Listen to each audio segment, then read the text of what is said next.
100.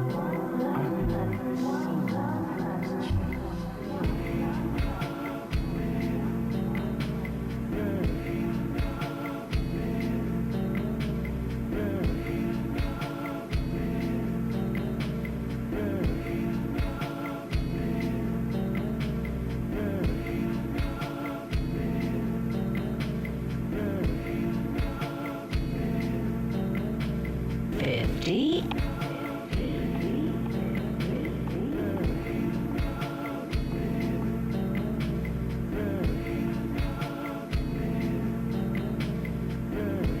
25.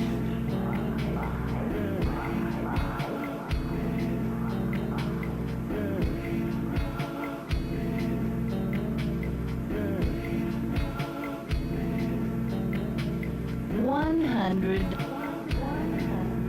10. Thank you.50.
Hello, hello.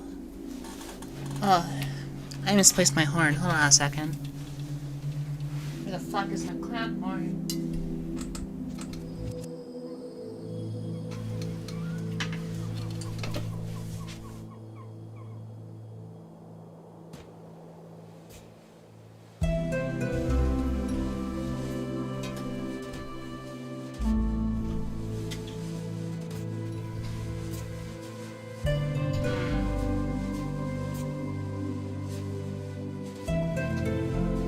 Harmless? No horn? Formless? No horn?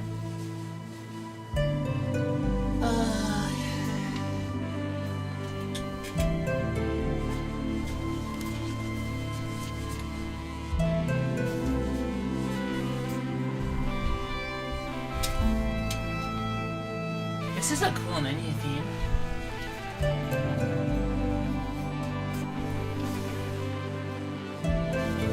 I don't know what my clown horn is.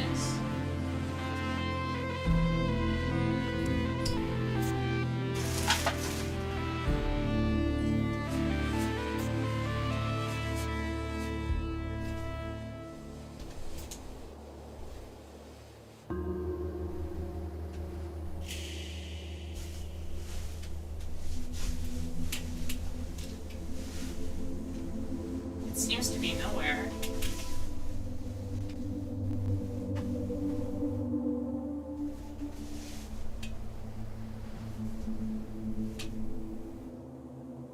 What?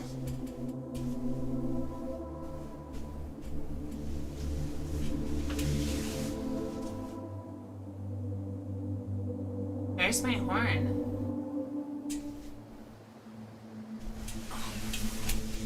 There it is.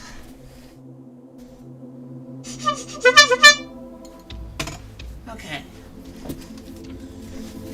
Crisis averted. Let's get the show on the road.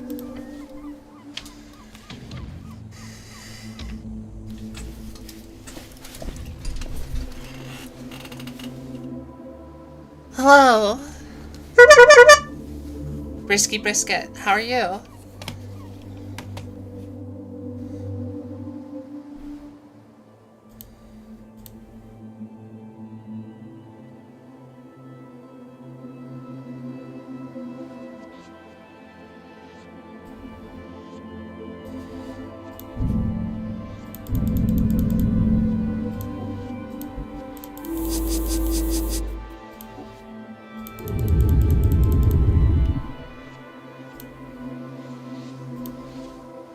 I'm doing pretty good.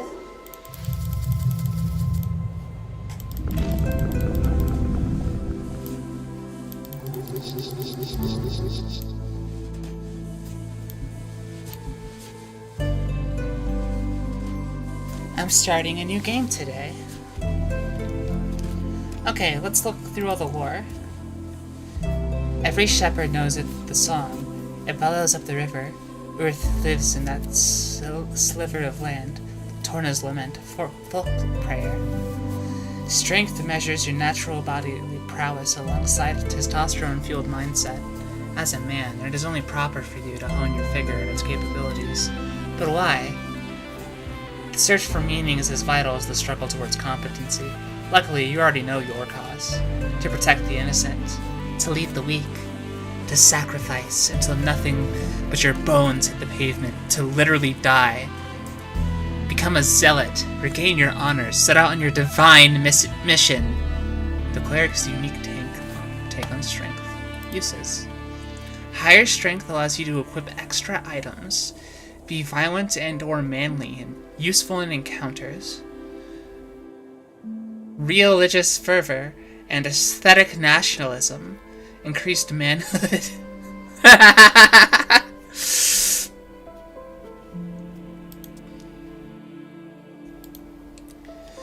A high-strength cleric votes for the party of Norvik, prays to his dead god, uses brute force on puzzles, punches big bad evil guys in the face, wants to become a real human hero, loves quests, simple as. A low-strength cleric is a weak, sniveling rat, bows down to anyone stronger, can't handle the banter, gives up when the going gets tough, is afraid of women, doesn't care about quests. Okay. What about dexterity? It is imperative to simply explain to these people that they have the right to choose. Belief in oneself is just. Wealth is built from within. Myriad Moonwatch. Sights beyond reads. Dexterity measures natural reactivity, balance, and poise. The haste with which you express a witty remark, or notice a nervous glance, and, of course, your ability to gracefully avoid the consequences of your action. It's all about risk versus reward. It is that feeling of self-preservation where everything falls apart around you. To grab as much as you can while the grabbing's good. To progress towards a new future full of freedom, so those who look out for themselves can prosper and survive. I promise you, no one else will. Uses. With enough dexterity, you can steal anything. Pick locks and sneak and dodge traps and roll initiative and retreat quickly as a dashing rogue. Become as rich as a Republican revolutionary. Just what a hey, dummy. A high dexterity cleric votes for the revolutionary freestriders, collects piles of shiny coins, acts first in every encounter, avoids trouble before it brews, always has a witty reply, looks out for himself, takes big risks and wins every time. A low dexterity cleric takes big risks and fails every time, doesn't notice anything in time, stumbles over his own feet, drops the ball, figuratively and literally, is slow, mentally and physically, is dirt poor, very embarrassing.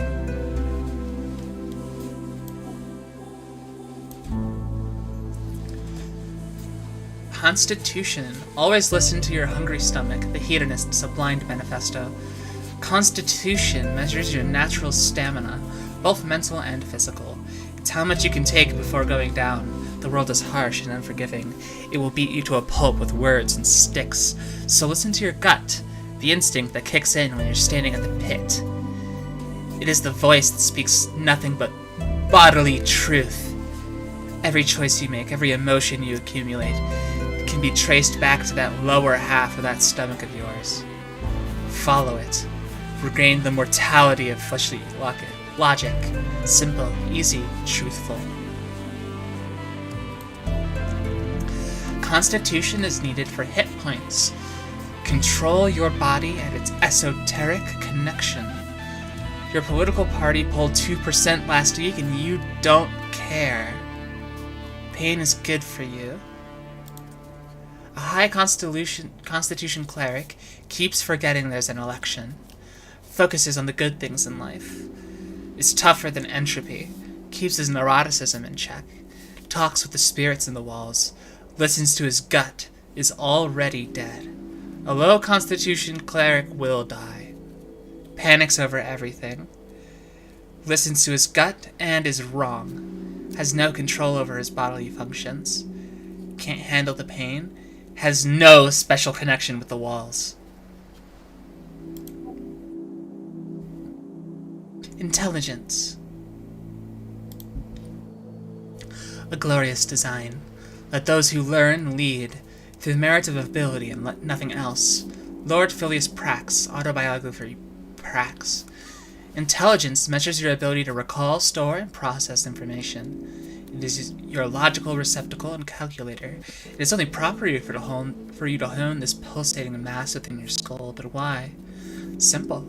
Pure, unadulterated ego. Knowledge rules the world. So too shall you one day lead the weak.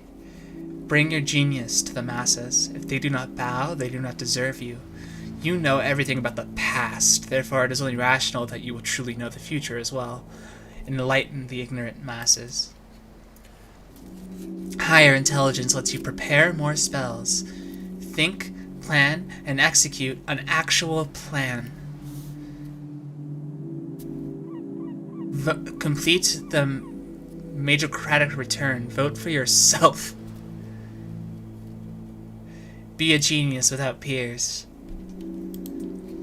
A high intelligence cleric votes for the best wizard, you. Despises and envies the gods. Solves every mystery with ease. Masters arcane magic. Spouts historical facts for hours. Is dismissive of those lesser. Knows everything.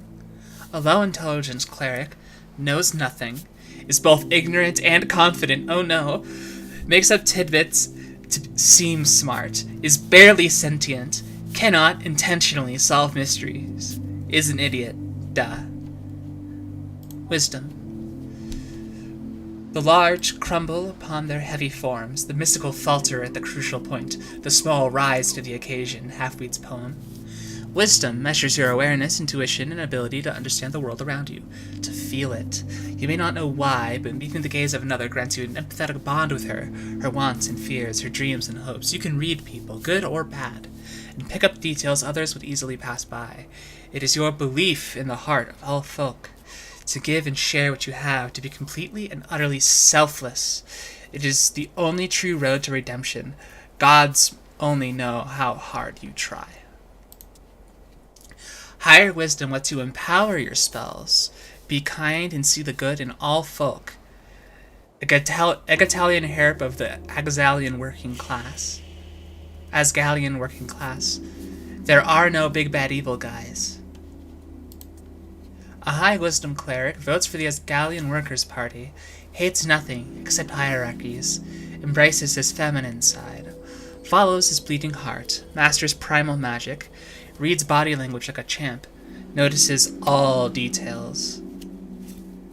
A low wisdom cleric is an oblivious fool, misreads cues all the time, does not think about the lower class, does not get people, fails at spotting traps, is not aware of where he is. Like, what's going on here? I'm so confused. And finally, charisma. Those who believe in democracy have a wonderful view of folk. To think of them capable of making rational and informed decisions devoid of personal bias and emotional conduct. It is, frankly, inspiring. Nicholas Darrow, Memoirs of a Statesman. Charisma measures your eloquence, confidence, and ability to navigate social situations of any kind. In short, it is the force of your unkempt personality, but they don't need to know that. Smooth talk your way into any position of your liking. You can be affiliated with any known faction or thought. Reality is molded around your will. Like a chameleon, become a social operator. Become anything you need to make everyone finally love you. With a high charisma, you get an automatic discount in select stores near you. Win every conversation, say the right thing. Say whatever gets people to like you and become an apolitical force of nature. Be arguably sociopathic. A high charisma cleric votes for whatever makes him popular. Was socialized as a child. Knows what to say to win favors. Can actually flirt with some baddies. Loves to mind control people, sees truth as a suggestion, has no soul. A low charisma cleric isn't very likable, doesn't know how to act with people, fumbles the baddies, fears conversations, is like the opposite of a skilled orator, has no style. Alright, background focus. Punching bag. You are a farmer's son who grew up in the city, of course you'd be an outcast. It took time, but eventually you figured out how to cope with it. Troll killer. You don't remember it, but you know well how your father died. Sometimes it motivated you, sometimes it felt impossible to live up to. Your mom wasn't around a lot, so to keep you out of trouble, she forced you to get a post-school job. You still despise the smell of newspapers. News in Norvik. Pest Control Guild mimic mishap. Apartment complex in shambles. Didn't look like normal furniture. Potions. Lore enthusiast. Spending time alone in the city, you often ended up at the Darrowian Library. The strange history of Jor's realm was a constant companion to you.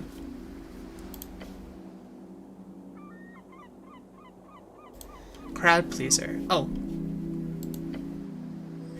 Inevitably, you ended up with the wrong crowd, who quickly picked up on the slang and radical terminology, doing anything to get real friends. Little weirdo. You were a novelty to them, the boy who could do or say anything for their attention, for their approval. After 2 or so years, you got quite good at it. Asgalist activist. Your friends soon introduced you to the rebellious belly of Norvik. As a teenager, you spent your years spreading chaos, and worse, dwarf propaganda. The Asgal chant, local rally stopped by fascist landlord. The manifesto, what we learned from the hedonists. Uthgard recruit. After your arrest, there wasn't much arguing about it. 3 grueling years in training, drilled on the city code and virtues, but you survived. One friend. You really ever only prayed for that one thing during those lonely years. But the gods didn't answer, so you learned to manage, as always. Acolyte. Your knack for scribing got you a promotion to the clerical duties. Picked out of the ranks, you quickly showed deep devotion to your divine city. Tower apprentice. Joining the towers is an honor bestowed upon few. It is also a terrible challenge, even for you. Who'd have thought lectures were so draining?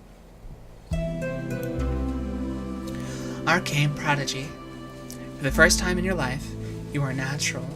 You've always known a few cantrips, but real magic was something else. It was power. Palace pawn.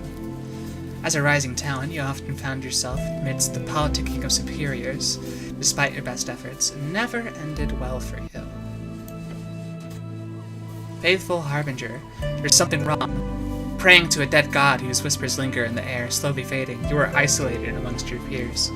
That's interesting. Esoteric expert. You spent most nights seeking esoterical insight, a lonely life. Your findings were unwanted by those in charge, yet you did not stop, never. Revolutionary scribe. Disillusionment. A city with ideals not upheld. One day you chose a side, the emerging democracy. You wrote day and night, for change and glory. Abject apostate. No one likes you.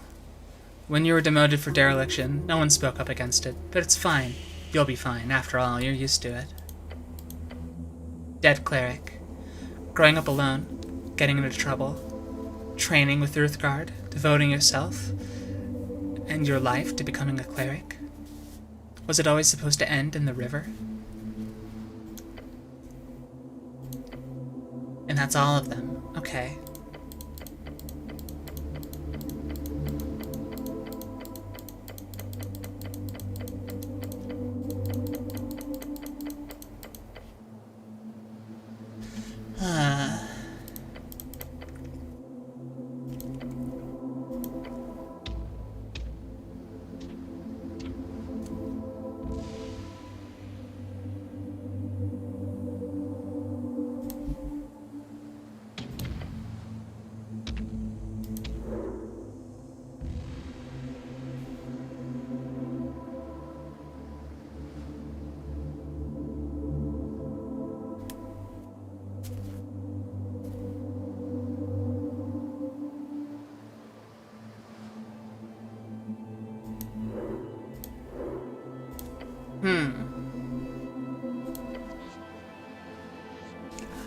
I'm torn between Faithful Harbinger and Esoteric Expert.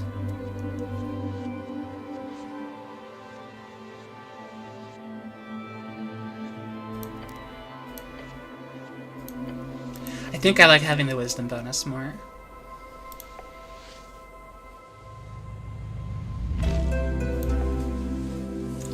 Let's be proficient in Wisdom and proficient in Constitution. And then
I don't know why I randomized it.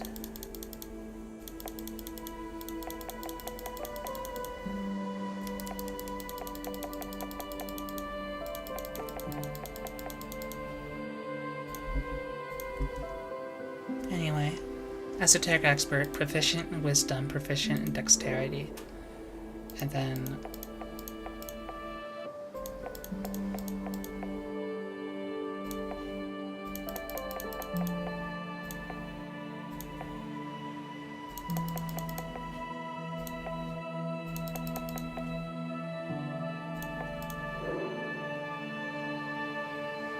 alright, yeah. We'll go with this.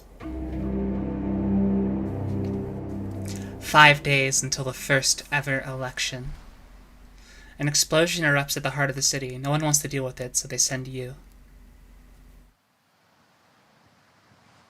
A weak cleric amongst his peers, with one incredibly deep esoteric insight. Complete your quests in any order. Don't be afraid to make interesting choices. And remember to love everyone, no matter what. The campaign will take you from level 1 to 6. We'll play for about 5 to 8 sessions. It's been a journey to put this together. I hope you have a good time. And only 8 strength, just avoid going solo in the dungeon. Speak with the dead. Third level necromancy.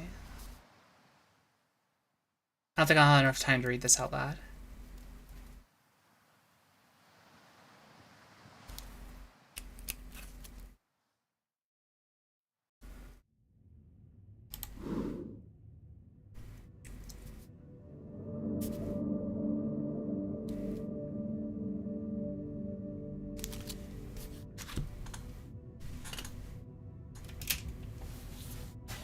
I'm gonna turn off my light. Alright, let's get going. Okay.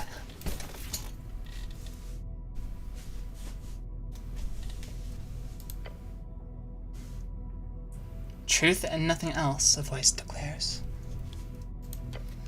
What is your name? Ron. Your name is Ron.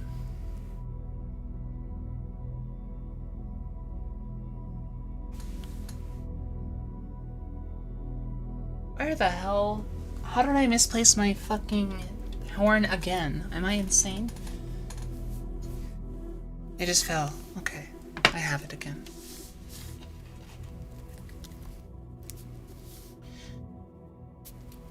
Ron. Your name is Ron. Ron? That doesn't sound right. No. No one calls you by your name. What? You are often referred to as cleric. So my name is... Yes, speak it. Cleric. If your name is what they call you, that is it. Could be worse.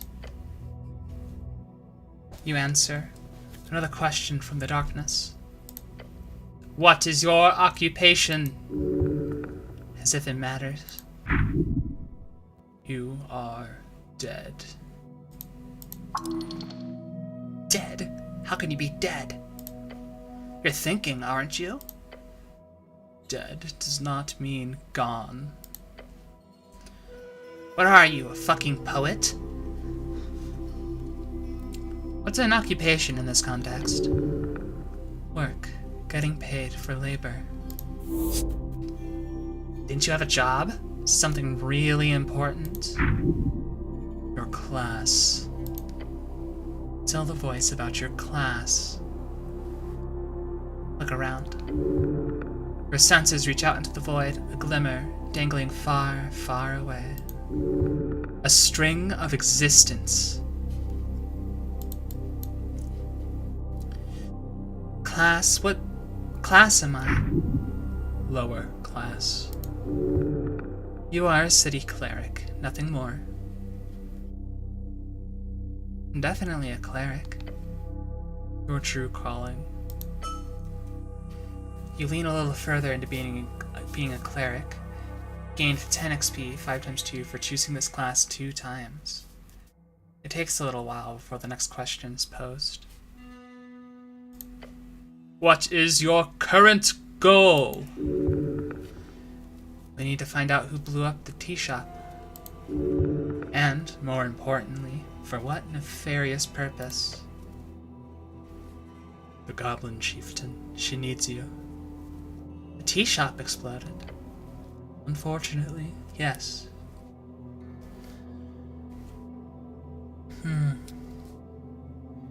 That's not good. I like tea shops.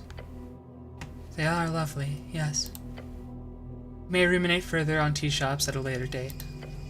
There's a question to be answered. Your goal is... Why all these questions? No clue? Well, you should keep them talking. It's been silent here for far too long. Stay silent. Yeah, no. Giving away your personal aspirations like that could totally come back to bite you. Staying quiet causes a deep silence to fall upon the darkness until it is broken by the next question. And the voice asks, what is your political affiliation? The question strikes your entire consciousness, sending it spinning. If you care for your fellow, vote for the Asgalists. The Freestriders, maybe? And again, you're no revolutionary. Things just move way too fast these days. Elections are exhausting. It hides in the back of your skull a fact that you are bound to be a nationalist. And it frightens you, the pressure.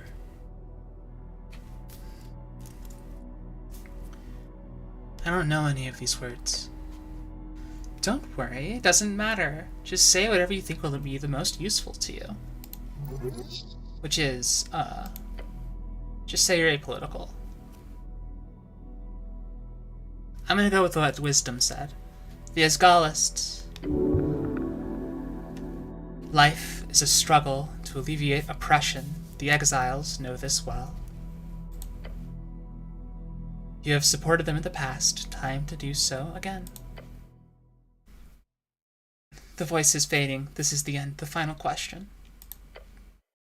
How did you die? Drowning in the river. Same way you lived, unable to step out of the uniform, not for 1 second.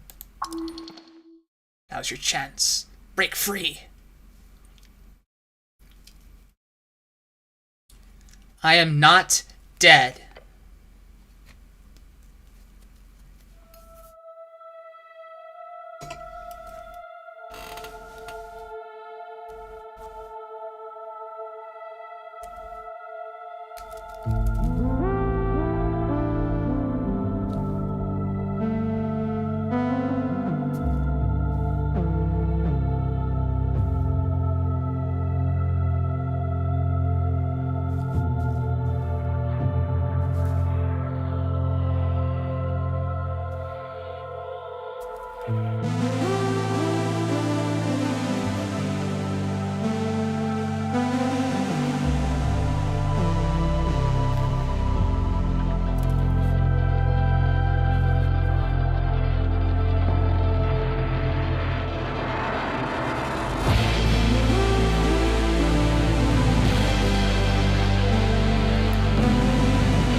This is a pretty good opening.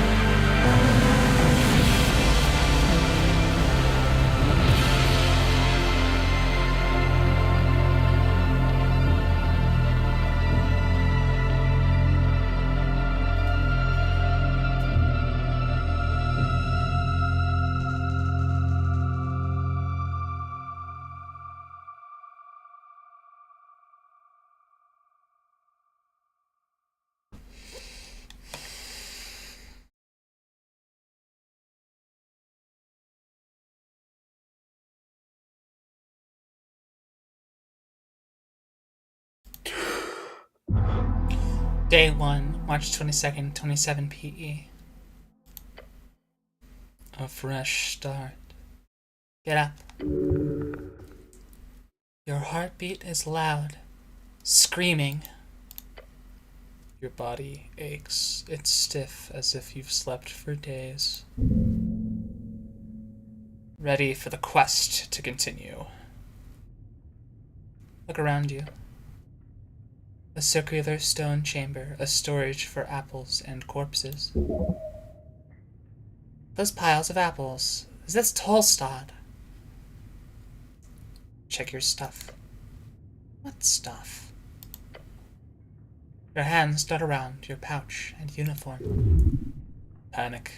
Sweat. No spellbook. No mace. Face it, you've been robbed. Your legs shake. Tears begin to form.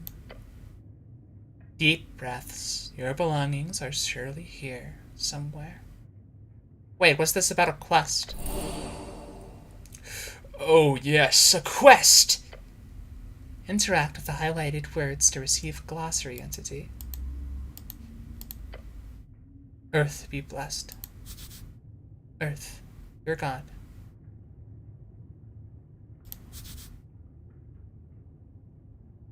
Tolstad, a sprawling island fortress in one of 5 districts in the city. It sits in the middle of River Torna, home of Jor's Pillar, a sprawling torrent network, and Waterlane, the greatest trade hub in Ascani. You're on Tolstad right now.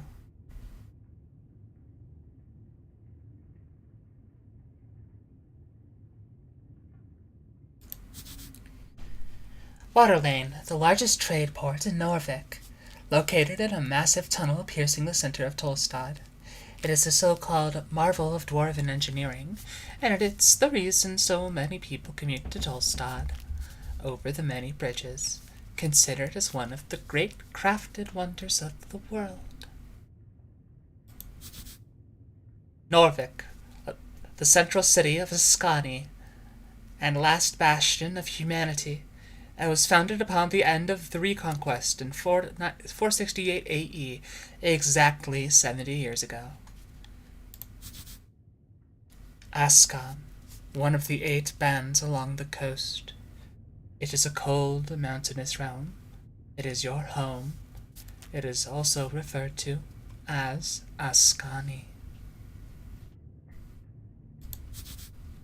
The coast, also known as Jor's Realm. It is a strip of land divided into 8 bands. The further inland you go, the closer you get to the infinite wastes. It is theorized to be a ring, or a half-sphere, due to the bend of the horizon. Band. An esoteric divide splits the circular coast of Jor into 8 geographic areas, commonly known as bands.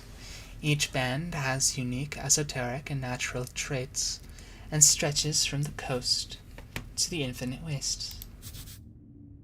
Esoteric, a magic of Jor and his strings. The coast is infused with it. Jor. Wow, I'm passing like a ton of these checks. Jor, the name of our realm, also the name of the legendary wizard who created it. He died during the closing, or at the end of the Gate era. Wizard, a book-learned arcane spellcaster, typically plays Jor strings by memorizing and executing esoteric rituals and chants.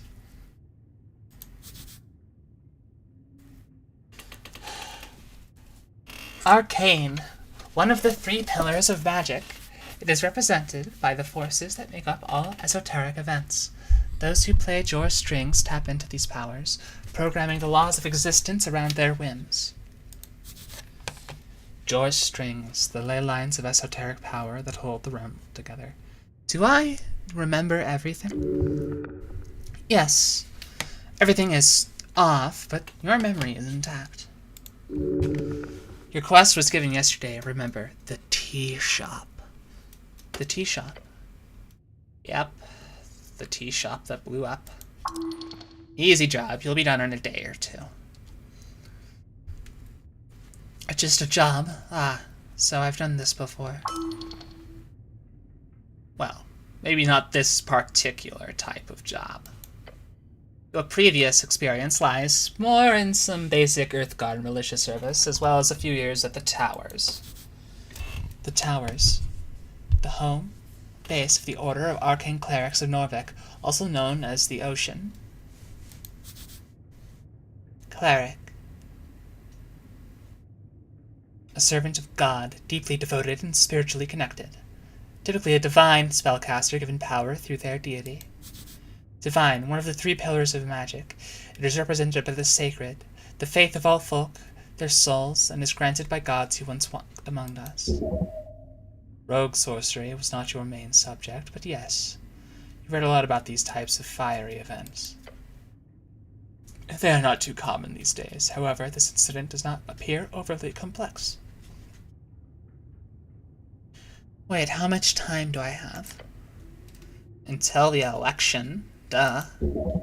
Which is in 5 days. Time only advances when you make choices in dialogues. So, to be clear, I need to figure out who blew up some random tea shop.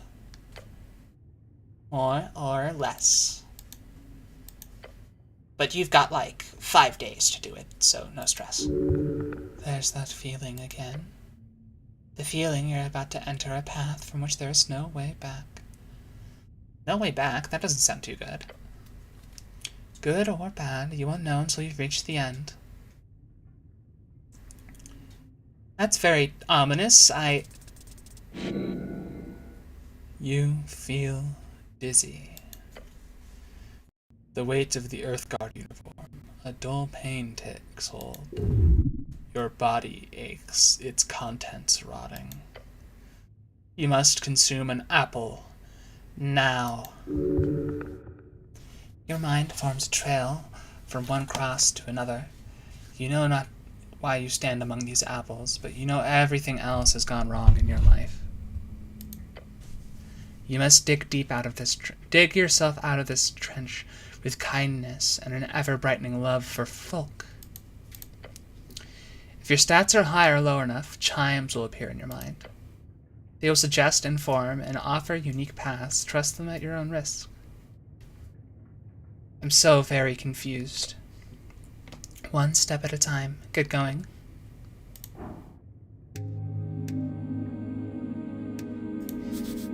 An apple looks better than the ones in the pile.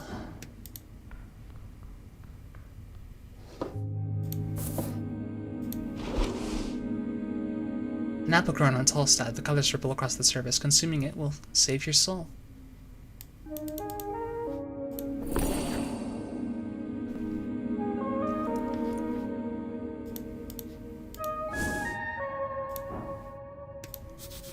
This isn't yours, is it?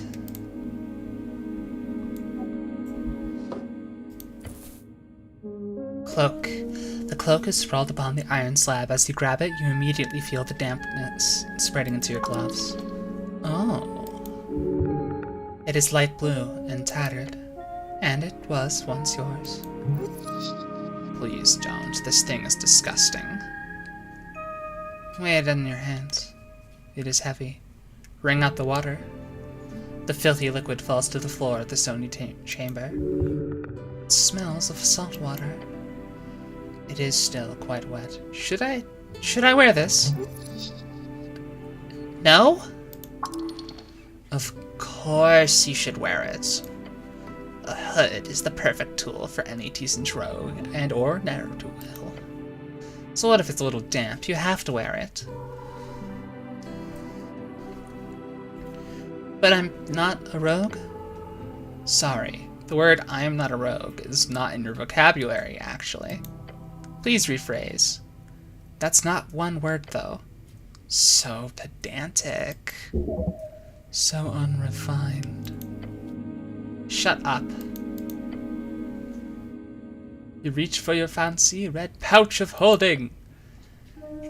The cloak easily slips inside into the extra-dimensional space with a satisfying slurp. I really love my pouch of holding. Yes, you are very lucky. This kind of magic can go upwards of 10,000 crowns. Crowns, the Norwegian crown, the main coinage in Norvik. Norwegian crown, the official currency of Norvik, suffered heavy inflation during the years after Earth's passing. A meal is somewhere between 5 to 20 crowns, a cheap month's rent is 100 crowns, a spellbook is 50 crowns, an average salary outside the city is up to 300, an average salary in the city is up to 500. Earth's passing, the day your god died, Norvik used to celebrate this with fervor when you were little, as many fanatics believed he would return if they hosted a truly legendary feast. Earth's passing. Drink and feasting with family and friends, mostly used to ignore the darkness of winter outside. It's not yours, though. It's the city's. You can't just use it for anything. Shut up. It's yours. You can do whatever you want with it. Now go put on your cloak and rob some people. Reallocate some resources. Equipping items temporarily alters your ability scores. Right.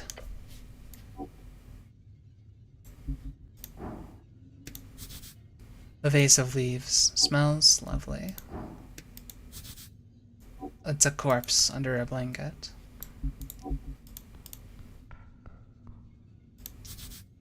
A sealed vase. It's marked as organ disposal. This one's labeled misc.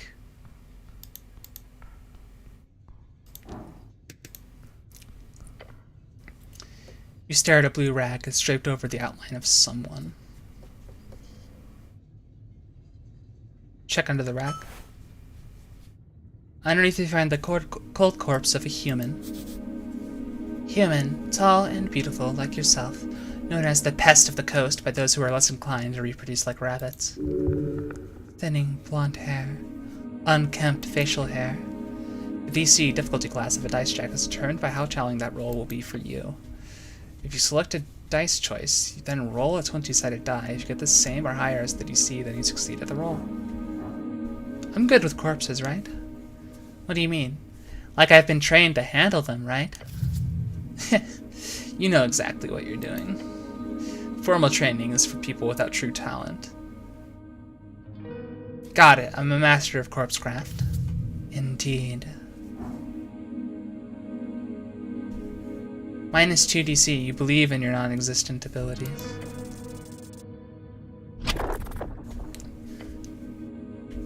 There's something strange in here. We must look closer. Harsh scars cover the skin.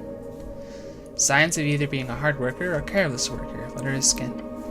Be sure to check the back as well. The moment you touch it, the black veins appear over its skin. A feeling of impending doom comes over you. Your stomach drops. Doom, the lair of a lich. Followed by a wave of pain. Necrotic energies. Let go of the damn corpse. The moment you let go, the pain subsides. The dark marks on its skin disappear as quickly as they showed up. What a horrific spell. This corpse is cursed by something wicked beyond your powers. You slowly cover up the corpse once more. Let's not speak of this. You need to look deeper into this. What the hell kind of magic is cast on this thing? Something horrific, truly evil. Whatever it is, don't touch it again. It's okay to loot him, right? Yeah, why not? If you can suffer the loss of moral integrity. Moral integrity? It's a dead guy. He's not gonna need his stuff, obviously. It's not like the guy will complain, but don't go around talking about it too loud, okay? Grave robbing is frowned upon by some, even in these enlightened times. Either way, you will not get in any trouble. No one will know. Who was this guy? His hands are calloused. He's built like a sarcophagus. Just a man. A dead man. Why is he here? This is a morgue, a lich house, clearly. Corpses are kept on cooling places like this before cremation or burials. I should stop bothering the corpse now.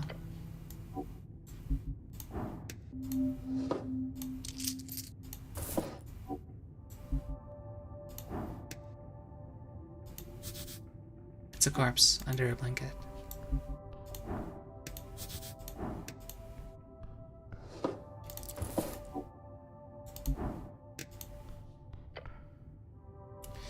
Shine of earth. The runes fill your senses as you approach. The color is faded, this monument is hollow, void of all life and divinity. And worse, it's covered in rotten apples. The sacred shrine, left in this state, is an insult to Earth and all of his people. These things are still around, huh? Are these rare? No, you will find shrines like this all over Norfolk. Can I pray here? To what, exactly? To Earth, of course. There are many gods listening to our prayers, always. Just remember they might not respond so clearly. So I can pray to some random god. You may pray as you wish. There's an internal element to it that is underappreciated. These old things are still around, huh? A remnant of blindness and decay. The shrine towers over you. You feel small. To cast spells, you must prepare them first at shrines. Prepared spells can be cast when the cleric has a reason to do so, either in or out of dialogues. Each cast expends one spell slot of the corresponding level. What other gods are there? Many. You know a few. Asgal Ashmask. Asgal Ashmask was a dwarven god of exiles and egalitarianism. Asgal Ashmask, a dwarf of low caste born deep in the Lekmaraz tunnels. When he attained divinity in 443 AE, he crushed the kingdoms and formed the Asgal Folkham Forge. On his death in 470 AE, a great civil war broke out, resulting in the exiling of all of his followers to the surface. But his influence was felt all around the undercoast and above, as his exiled dwarves spread Asgalism to all corners of Jor. His followers do not pray to him, for he is not seen as a god by most. Tokig the Gambler. A trickster. The type of god only famous for his ridiculous ploys. Tokig the Gambler is often seen as a silly goblin myth.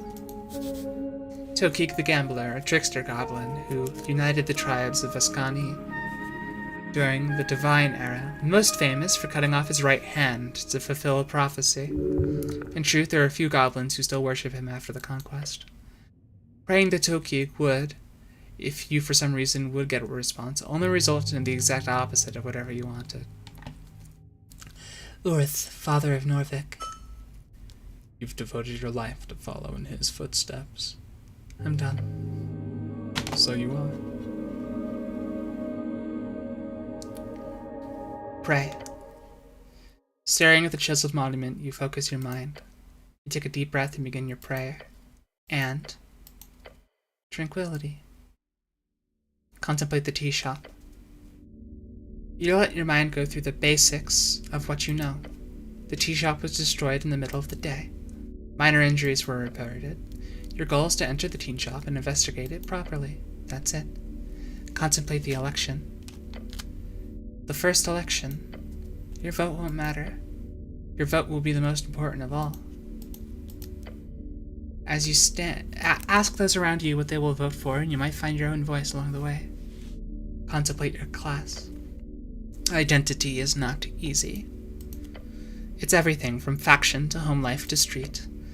What you choose first might be a first step. Choose wisely. Can I return here when I have more things to think about? Always.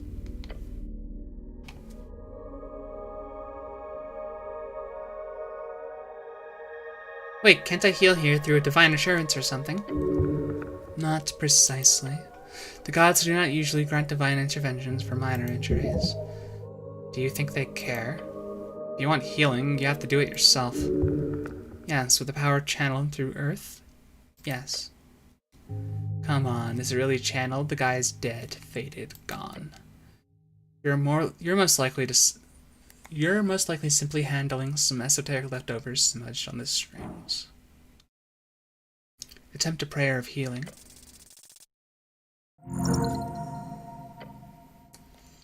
You focus your mind on Earth's symbol, his red eye, and you remember the words. Chant, watch upon me, Earth, shepherd of his folk. You're filled with the spirit of nostalgia and power. Let me pick up the burden, lend me your strength. You feel reinvigorated. This is it. This is prayer of healing. Yes, indeed. Sadly, you're unable to cast second-level spells at this time. But it won't be long until you will be. Prepare spells.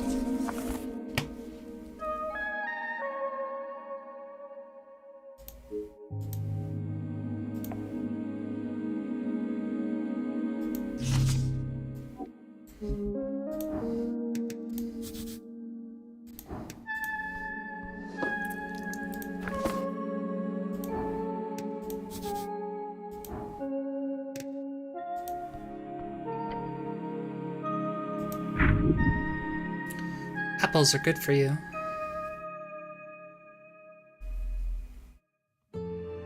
Onto the pile, leave.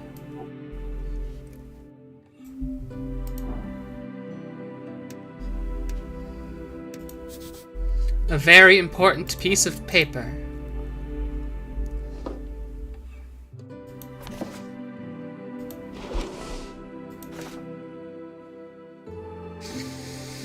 A scuffed voting card made out to Ragn Hamlin. It's from a dwarven office for some reason, and someone just checked all 5 parties on the list.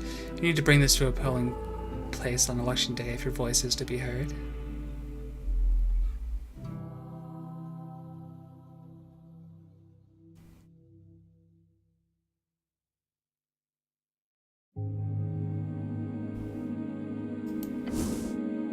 You pick up the surprisingly thick piece of paper with a shaking hand.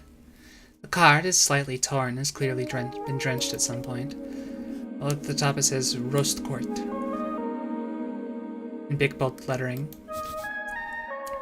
Roast Court means voting card in fancy Ascani Dwarven. Oh right, there's an election. But it was nice not to think about it for once.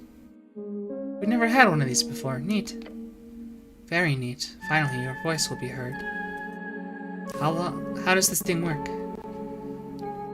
After you pick it up at a district office, you'll need to check the box of one of the 5 parties. Then you deliver it on election day to a polling place.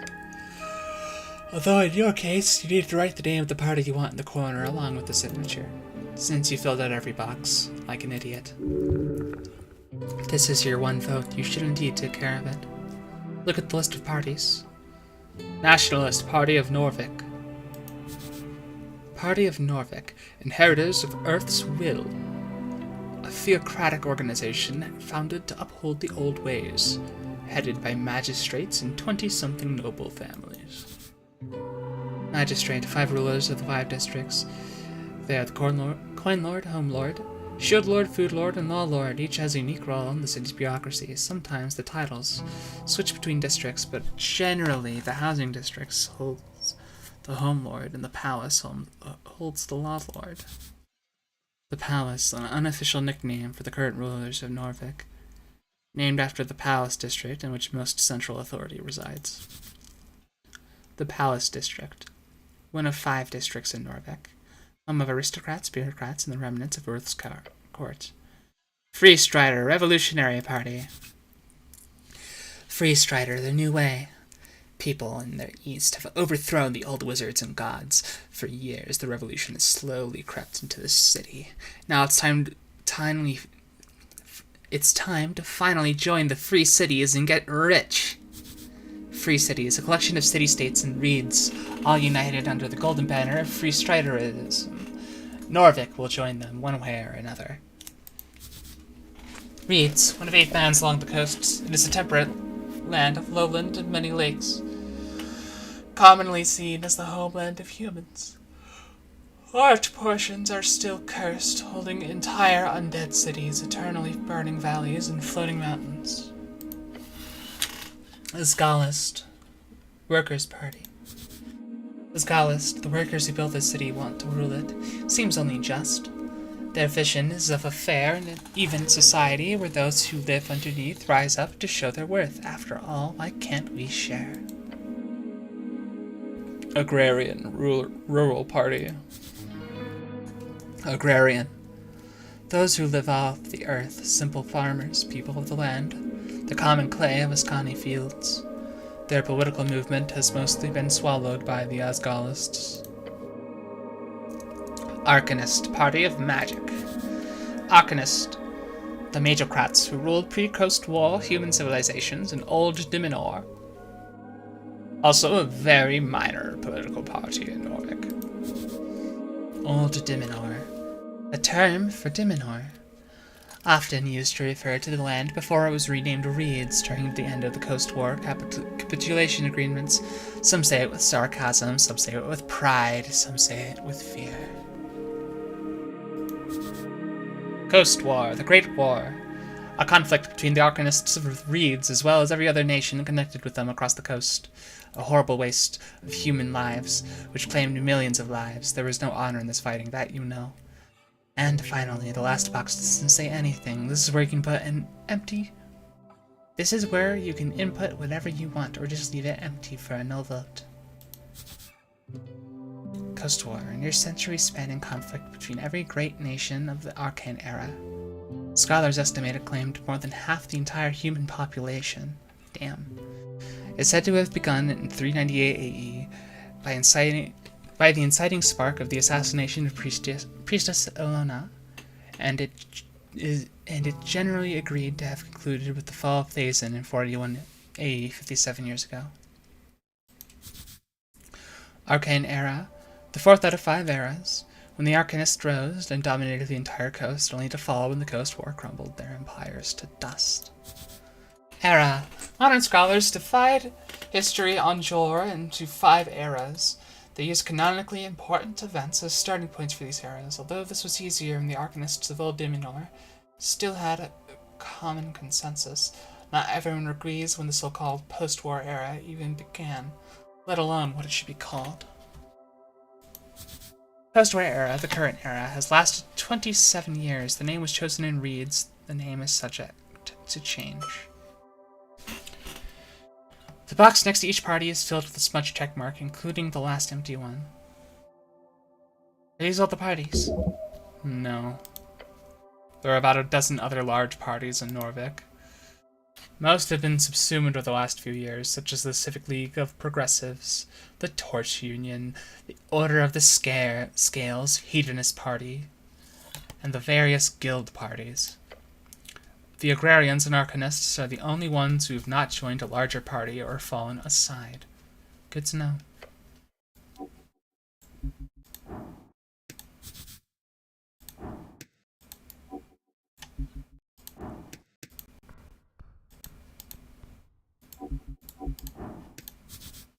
A guy, he looks indecisive. You approach a shambling man by the apple pile. He does not acknowledge your presence. He is unaware of you. Just stare at him. Glancing under his hood, you catch a blank expression spread upon his face. What is your name, sir? He does not even turn to look at you. Why is this man not listening to me? His glassy dark eyes just stare forward into nothing. This is a reanimated corpse. Should I defeat this zombie? That'd be pretty scary. What's he doing? Zombie is attempting to clear a path through the apple pile. He's probably been at it for a long time.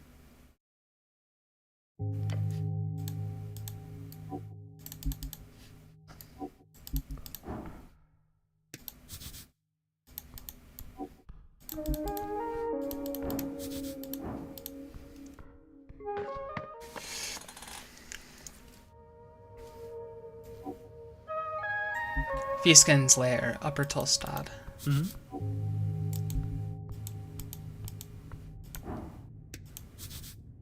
Mushrooms, probably edible. An empty pot.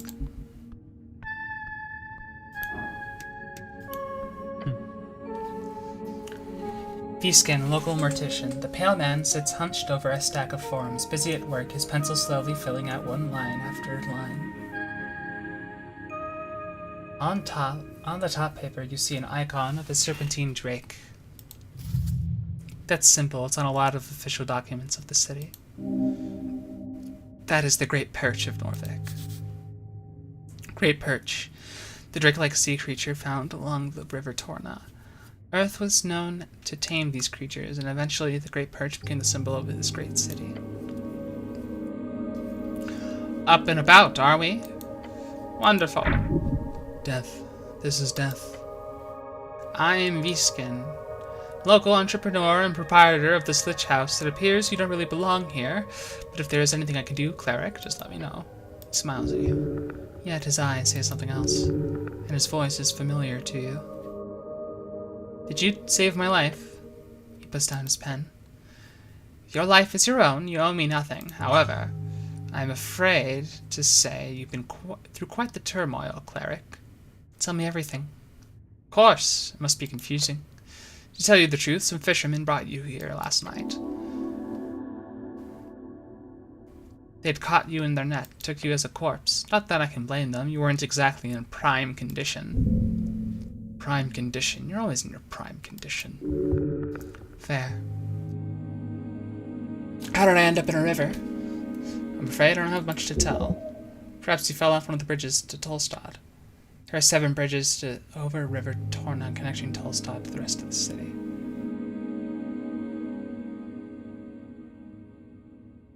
Perhaps there's an esoteric explanation to all of this. Perhaps you would know, cleric.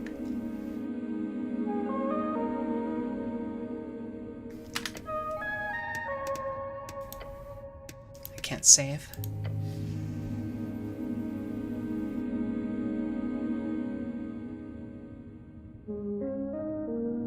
Who were these fishermen?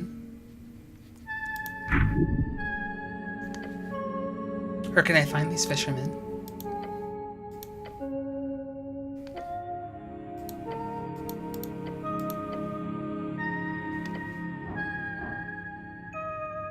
There's a zombie in your basement. Oh, how quaint. Sure, why is it there? They're closely connected with the city below, and the undead seemingly wander as they please. However, I'll have to take this up with Lady Sageleaf. I pay good crowns for HWBT protection.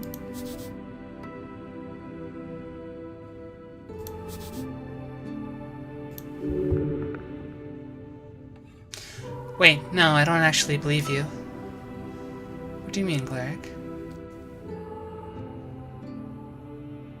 But the zombie is clearly working for you. That's illegal. Greatly apologize for...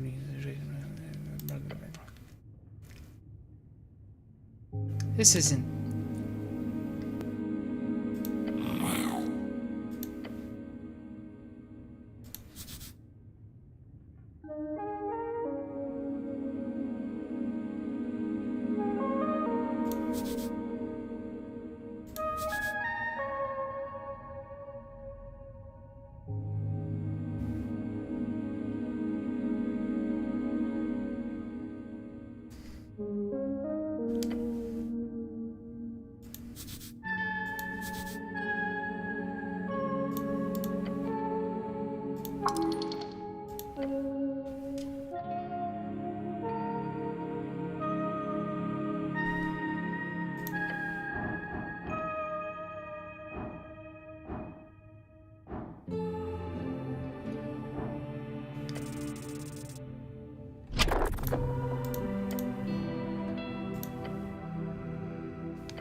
Got it.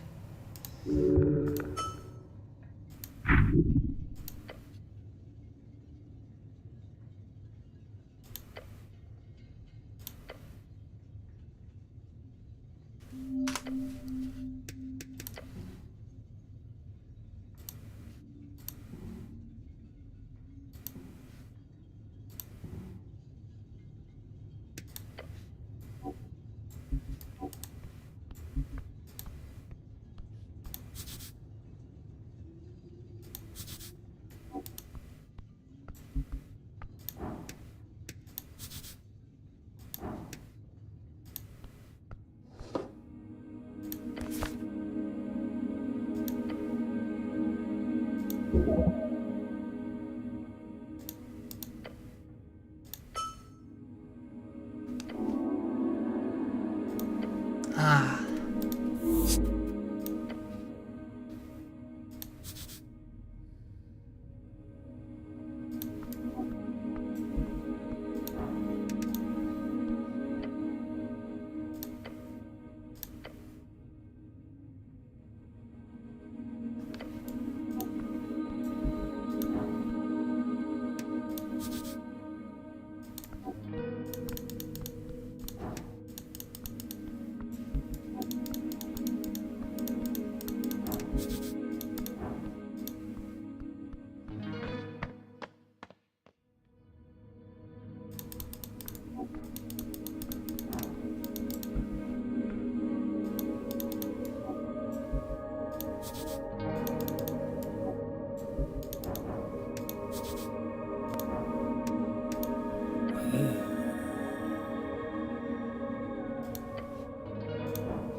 Nat 20.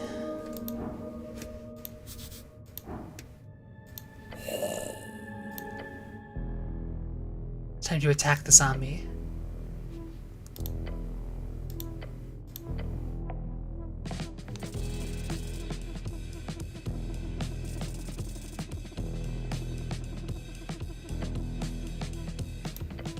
Fight. You are how are you slower than a damn zombie? The slow zombie just stands there. Oh no, he's reacting. He's just taking some time. Your turn. Show no mercy.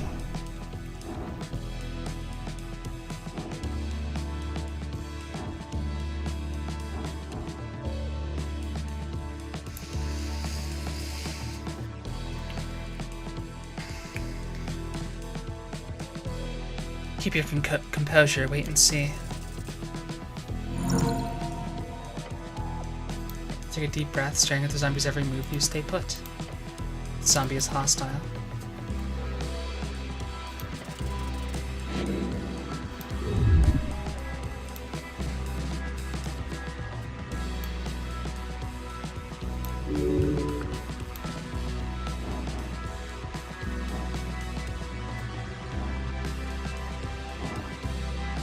Switch gears, try to manipulate him. Wow.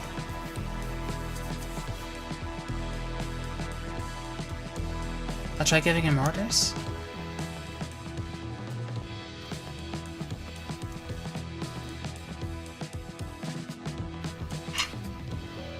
Oh no, your cat ran away. That's so sad. What's your cat's name?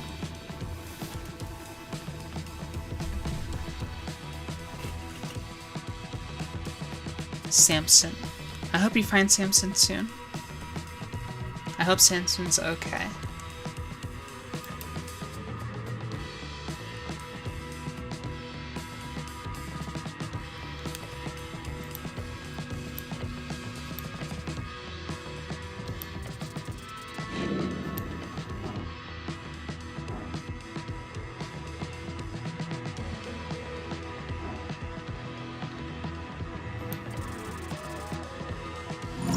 Okay.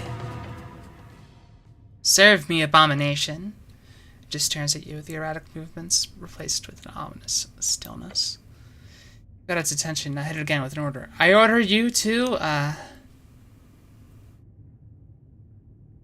knock yourself out. Then it punches itself in the face. You stare at the now unmoving creature. A craven's way, but efficient victory. The guy, he's not moving.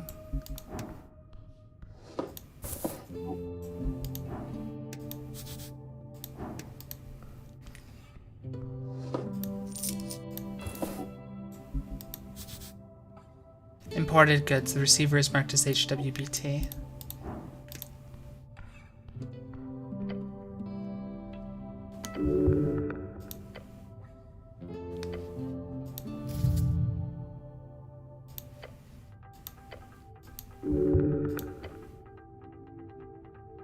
go deeper. Dive in with your whole hand, fingers first. This one does not. Then you feel a tug, a grip, and finally a pull. Wait,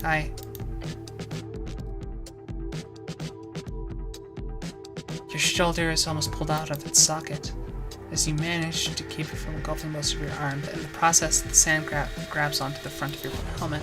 Your face is now sinking.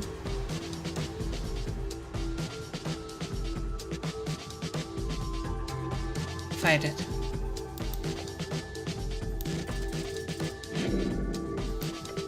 Out of your skin.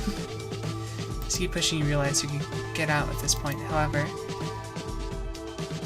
then you have to leave the helm behind. So I really need to keep the helmet on? Yes, you do. Damn it.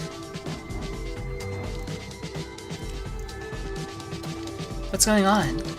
The sand is trying to eat you. Escape without losing your helmet. Oof. Grab the rim of the crate with both hands. As you put your entire adrenaline-filled arms to work, you feel energy being snapped up from your veins. You're being sucked.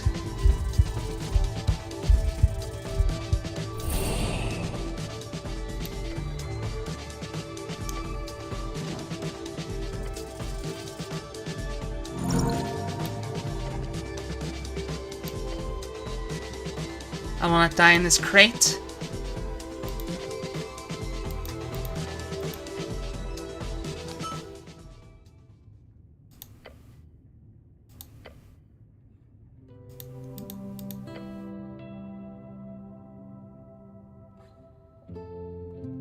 Carefully put on the lid.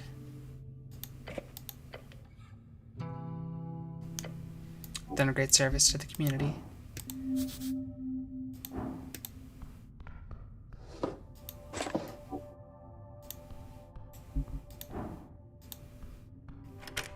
Can't open from this side, I'll have to go around.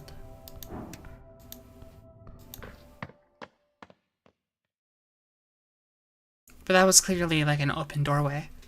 Whatever.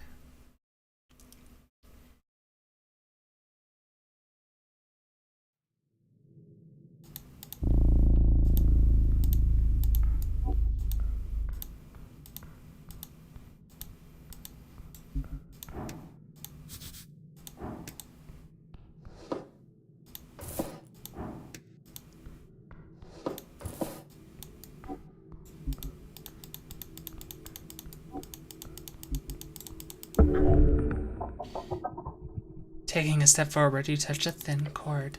Something soft latches itself around your ankle. A contraption is now in motion. There is no time, it is a... Huh? Fuck. Tightens around your boot with a violent tug, you're forced to the ground.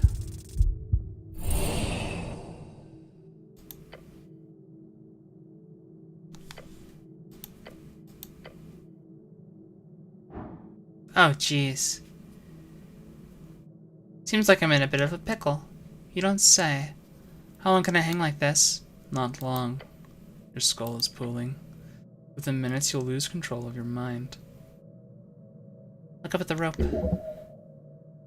It's snared tight around your boot. Should keep you hanging for a long time.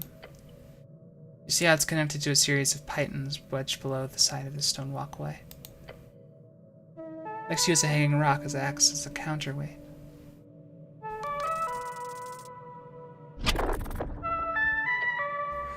Deep breath.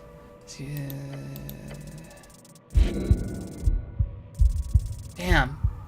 I just keep dying.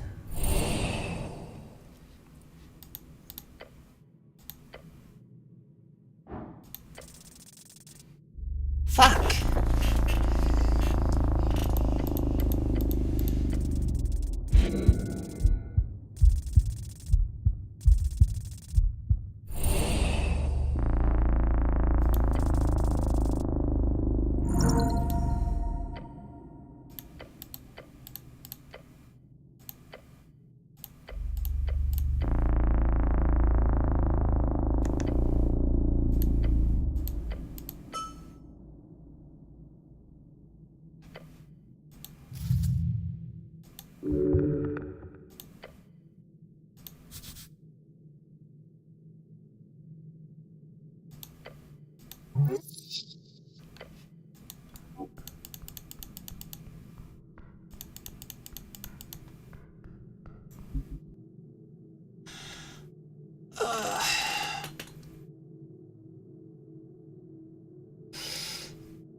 There's a little rat here. A rat. It's not really running from you. Holy shit. Holy shit, I just get to keep the rat! A white rat. It acts shyly, but approaches you nonetheless. It doesn't look like... It looks like it doesn't really want to get grabbed by you, but it also doesn't fight it. Instead, it just follows you along. Sort of not very happy with the situation, but what can you do?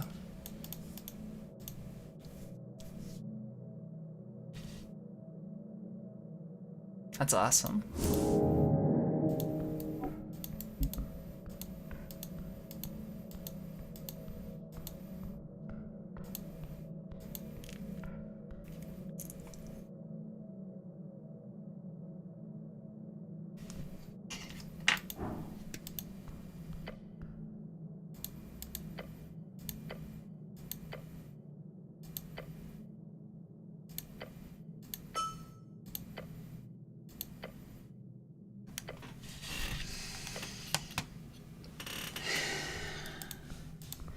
You would never talk to a cat. That's so unlike you.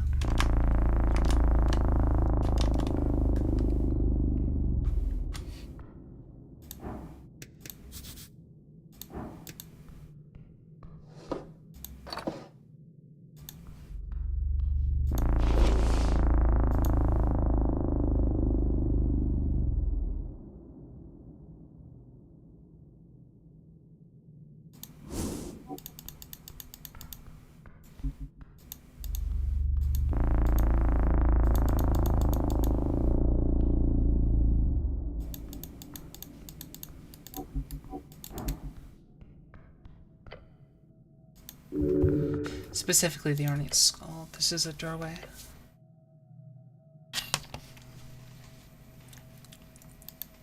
But wait, this section feels different. Press the tile. A soft click, the wall shudders, then slides open. Yay. Secret door. Feeling a dark passage beyond. Cold air rushes out, the smell of old stone and dust, and something else. Death. Gulp?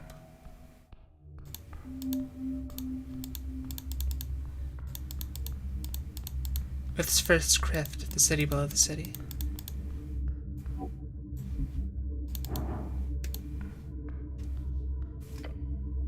A literal pile of skulls. Thousands, each a life taken away by war, suffering, or time itself. The eternal cycle. We will join them soon.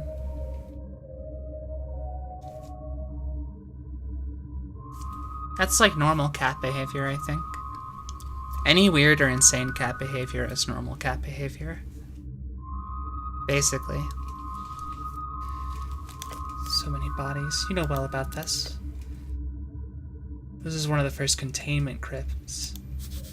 Containment crypt, an area designated as confinement for bodies to avoid risk of undeath. Many were erected underneath Norvik during the years of attempted reclamation of the cursed lands. The first, this is Earth's first crypt, built for himself by himself. These bones belong to curse victims, those claimed by the Cursed Land horrors. Destined to rise as undead hordes, Earth sent many expeditions to the east, each in an attempt to reclaim the spirits, the literal bones of those who were left behind. Entire ships were loaded with many, many bodies, brought ashore in Norvik, then put into these crypts. Unmarked graves, yes, but consecrated all the same, an attempt at total redemption.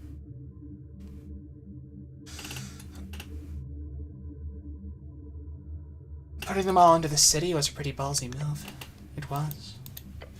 And as you can see, it was a success. These bones do not move. They are not held in the crazed vitriol of negative necromantic energy. They are at rest, even in this horrid state. So these are all people who died in the Cursed Lands. Yes. Greatest tragedy of your people. And this is how they ended up, simply due to the issue of numbers. There were too many bodies to give proper burial rites to each of them, even after burning the flesh. Since ocean or river burials are often more problematic due to the horror issue, this is the best option.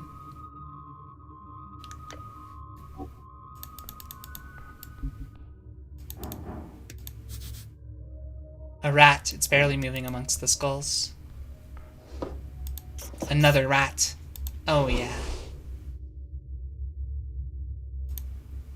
A black rat. It glares at you ominously, but otherwise doesn't even try to fight as you grab it. It's clearly given up on any kind of self-preservation or happiness, or hope for societal improvement. Or maybe you're reading too much into it.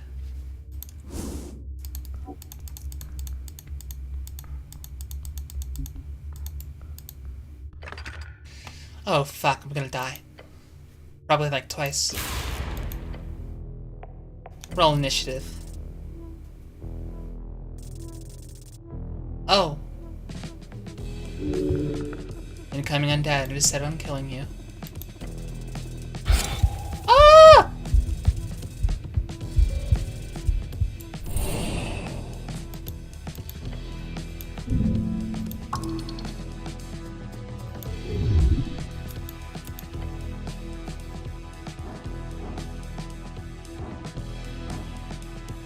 DC plus 5 to everything. Oh my god. Would hunging it help in any way? No. Can't I just tell it to stop? Fucking how? Skelepathically? Being friendly never hurts. I literally have to nat 20 to make that. 18.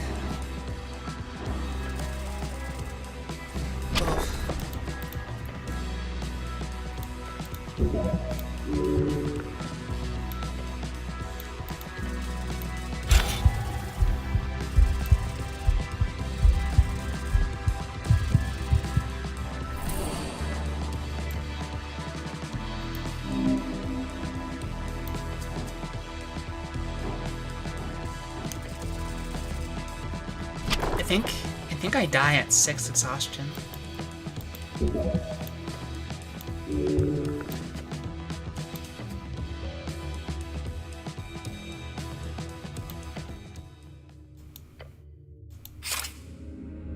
Death by skeleton.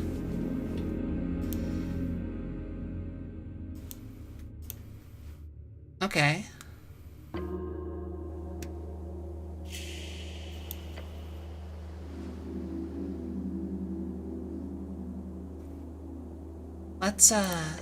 Let's change things up a little.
Truth and nothing else, a voice declares. What is your name?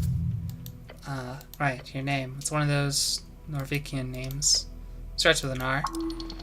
Ron, is that it? I don't think you're called that very often. No, you are not. Which is quite embarrassing when you think about it. Ron. Correct. You answer. Another question from the darkness. What is your occupation? What is an occupation in this context?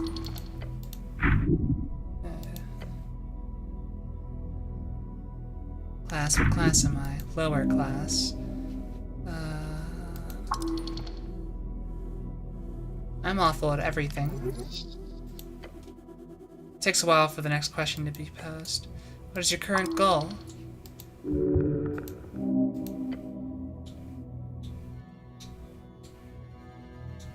To save the world.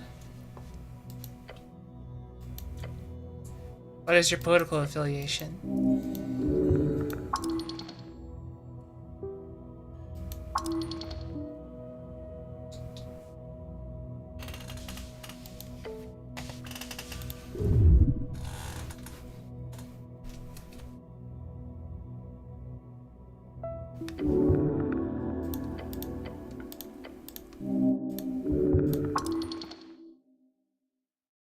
I am not dead.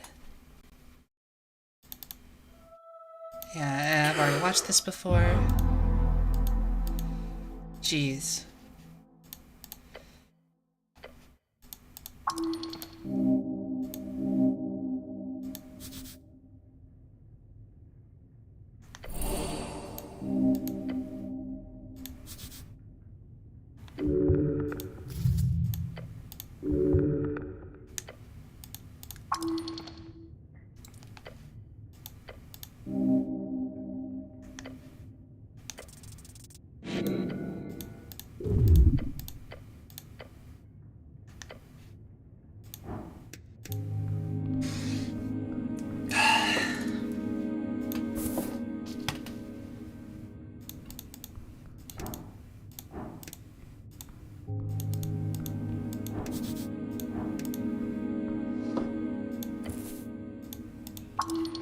Ba ba ba ba ba ba ba ba ba.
Let's pray. I was trying to raise the same flags that I raised prior.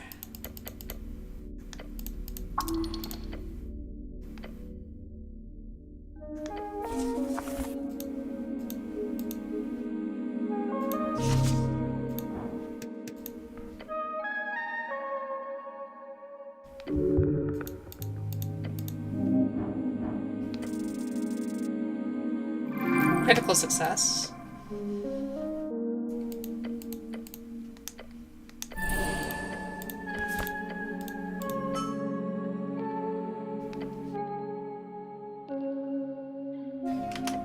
I'm gonna save the game.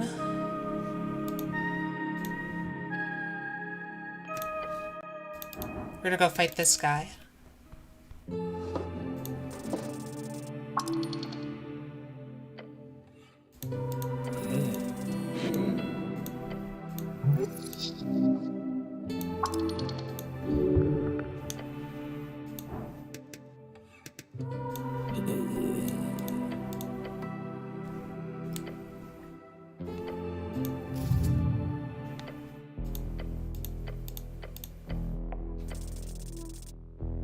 Oh yeah.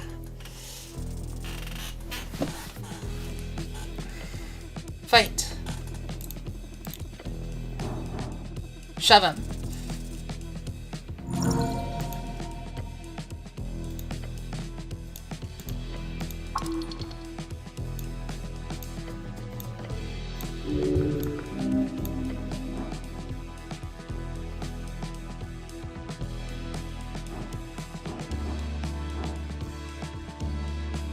Grab him, get his arm. Successfully grab his arm. His thick gloved hands wrap around his frail wrists. Stable. He's not getting away now. Yeah, you really pissed him off. You can tell you're such a people's person. It hurts even through the armor. Sense now. Finish this with a sucker punch. Wow.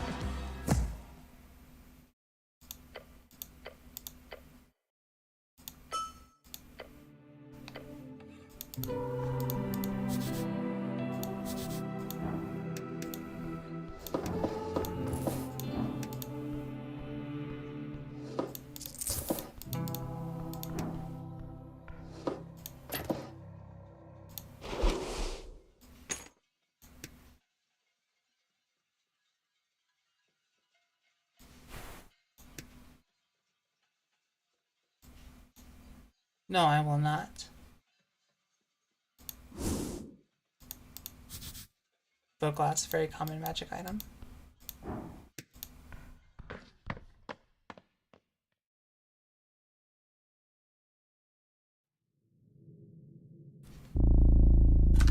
The dungeon.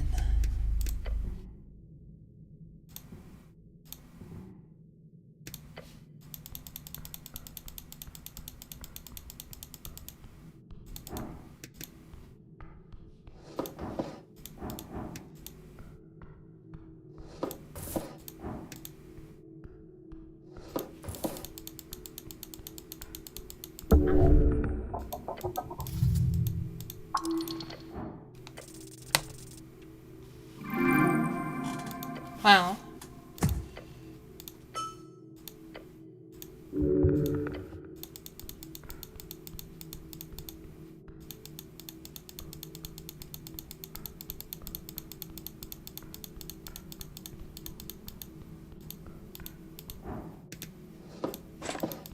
Oh, I need to go get that rat.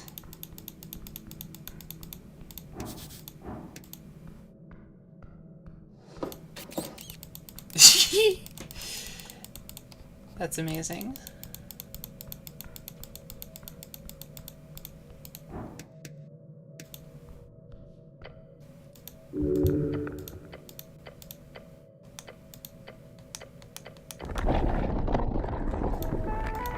Yay. I can go die in exactly the same way.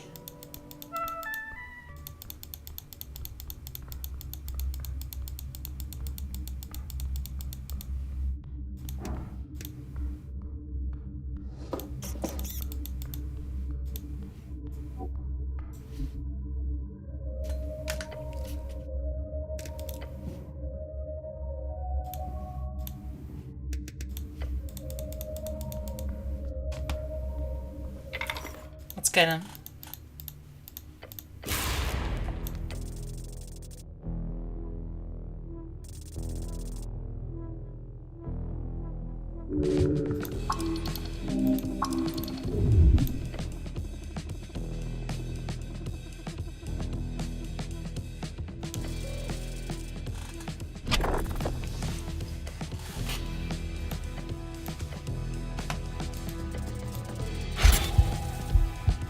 Damn.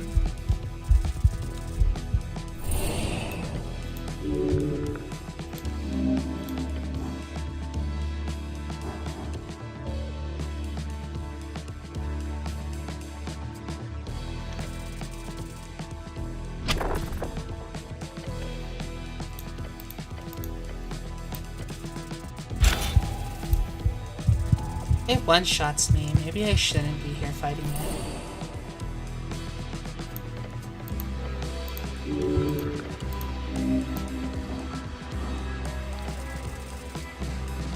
Oh.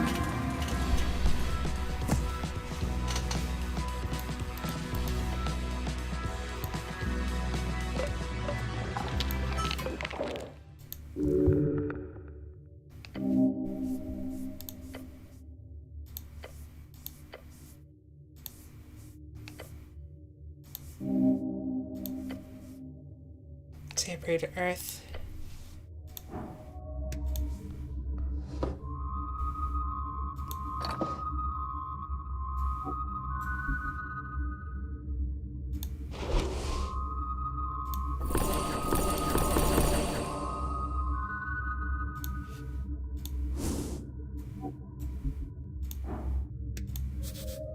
A mace?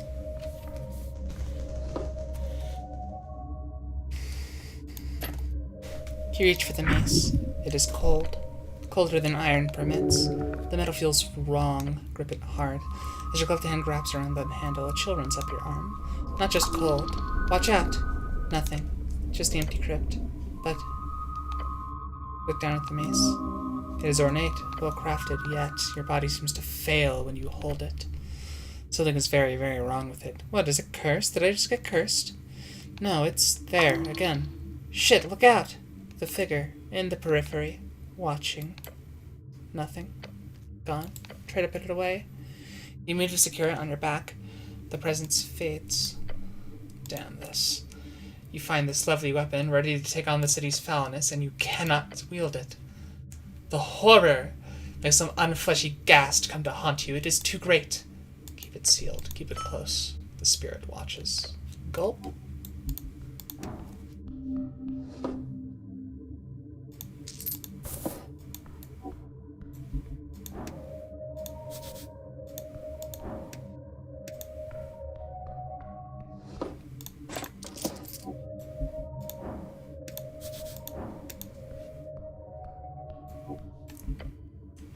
This is it.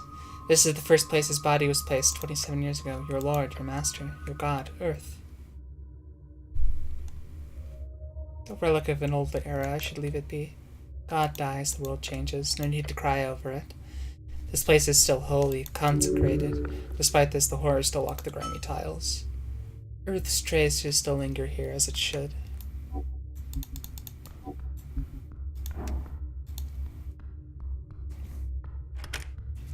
This is barred tight. These go far up through Tolstad.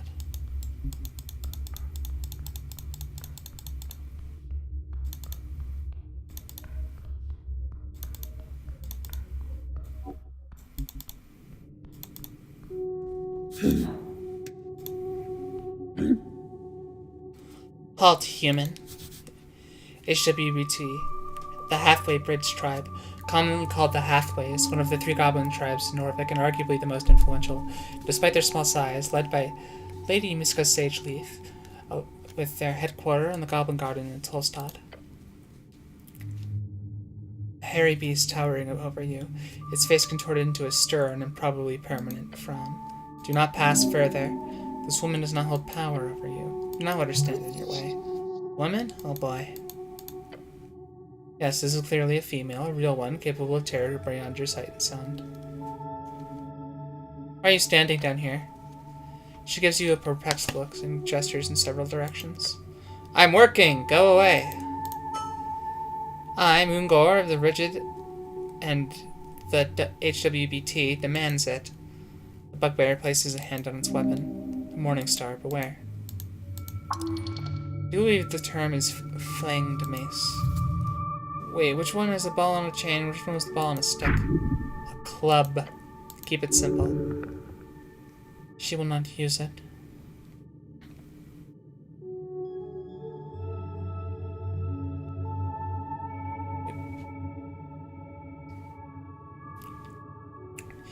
No need for that, since I have no need to pass. Good. Are you sure that you can't let me pass?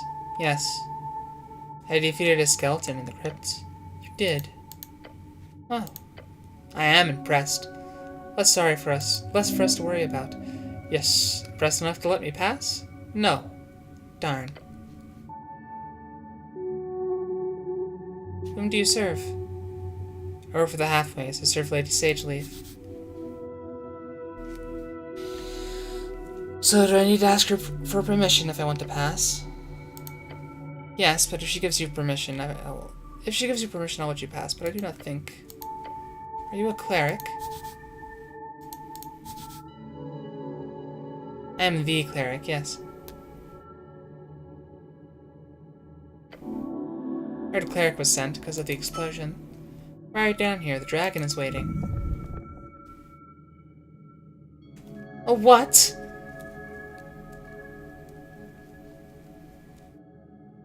Not sure where to go, I'm quite lost. Head up the stairs. The apple tunnel is usually locked, so you have to leave the lich house by going all the way up. Apple tunnel?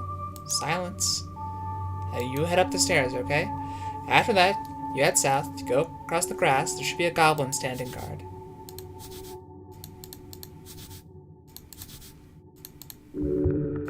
Listen to her.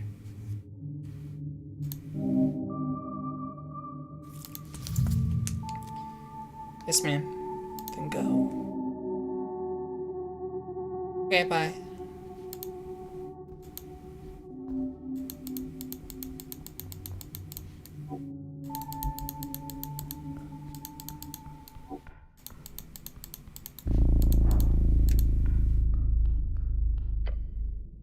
You look up at the pillar.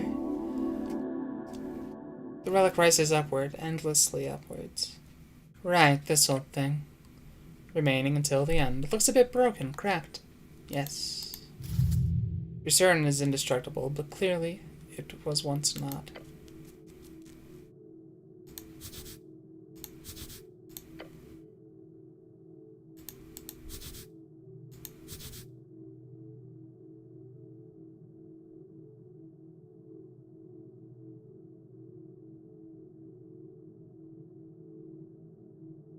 What kind of power would be capable of damaging this?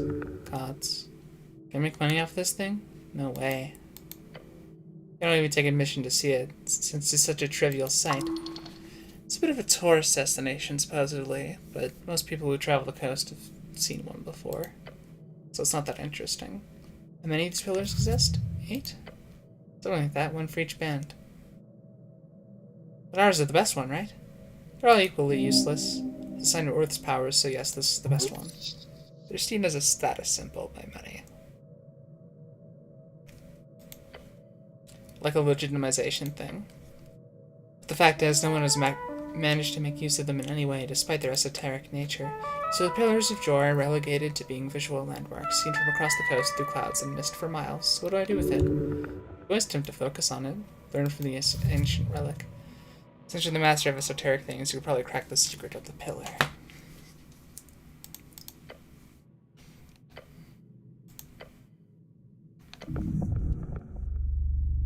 Touch the cold pillar.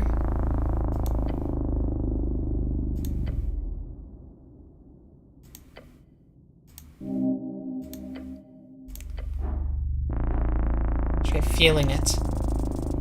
Damn.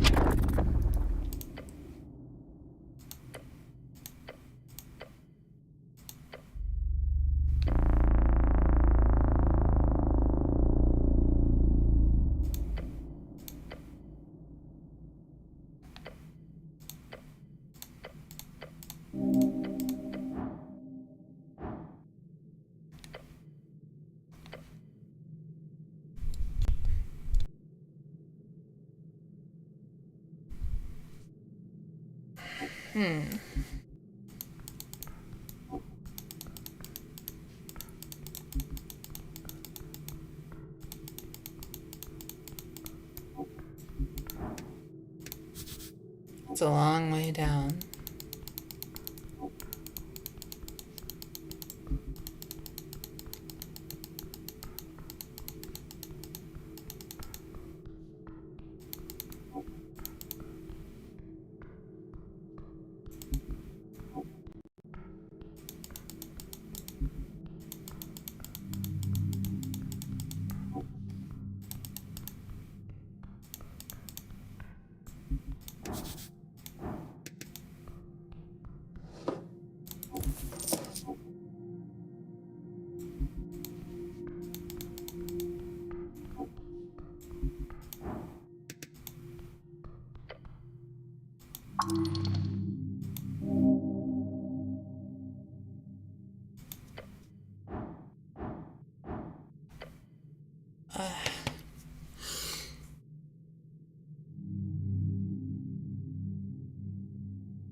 I'm feeling pretty tired, I think. So, I think I'm gonna wrap up here. My eyes are really heavy.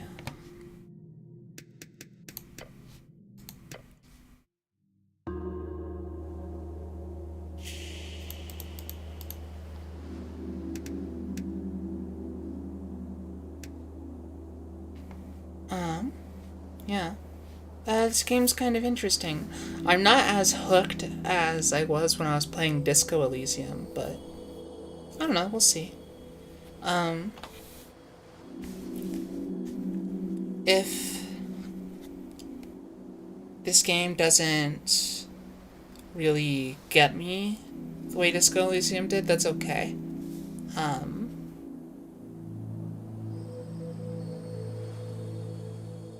Maybe I'll play a different game. But we'll find out later. Let's see, do I want to raid anybody?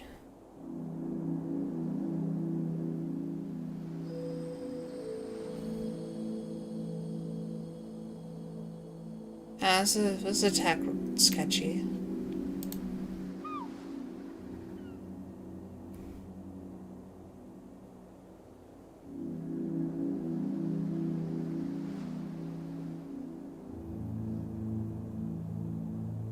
Alright, see y'all next time.